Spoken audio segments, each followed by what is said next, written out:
జైపూర్ లో complete batting tsunami జరిగింది. 220 runs score చేసిన టీం కంఫర్టబుల్ గా గెలుస్తుంది అనుకున్నారు. కానీ రాజస్థాన్ రాయల్స్ లిటరల్లీ చేసిన టాయ్ లాగా ఫినిష్ చేసింది.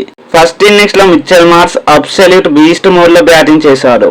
57 బాల్స్ లో 96 runs, 11 force, 5 sixes, all bowlers ని కంప్లీట్ గా డామినేట్ చేశాడు. మరోవైపు జాస్ ఇంగ్లీష్ కూడా అటాకింగ్ మోడ్ లో వచ్చి జస్ట్ 29 బాల్స్ లోనూ 60 రన్స్ కొట్టాడు. దీంతో ఎల్ఎస్జీ పవర్ ప్లే లోనే 83 రన్స్ చేసింది.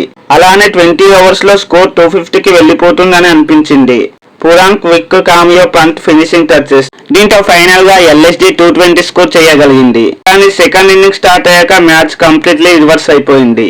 యశస్వి జైస్వాల్ కెప్టెన్ ఇన్నింగ్స్ ఆడాడు. 23 బాల్స్ లో 43 రన్స్, బౌండరీస్ తో జైపూర్ క్రౌడ్ ని ఫుల్ చార్జ్ చేశాడు. కానీ అసలు డిస్ట్రాక్షన్ క్రియేట్ చేసింది మాత్రం వైభవ్ సూర్యవంశీ ఇన్నింగ్సే. జస్ట్ 38 బాల్స్ లోనే 93 రన్స్, 10 మ్యాసివ్ సిక్సెస్ తో బౌలర్స్ కి చుక్కలు చూపించాడు. ఎల్ఎస్జీ బౌలర్స్ అందరినీ గ్యాలరీకి పంపించాడు. టీనేజ్ సెన్సేషన్ లాగా కాదు, ప్యూర్ మాన్స్టర్ లాగా బ్యాటింగ్ చేశారు.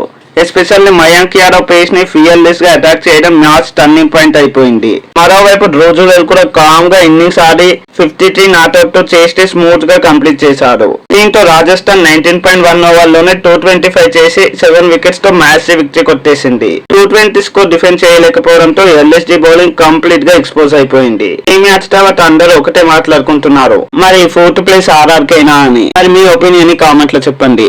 ఈ వీడియో నచ్చితే లైక్, షేర్ అండ్ సబ్స్క్రైబ్ చేయండి. మరో వీడియోతో మళ్ళీ కలుద్దాం. Thanks for watching. జై హింద్.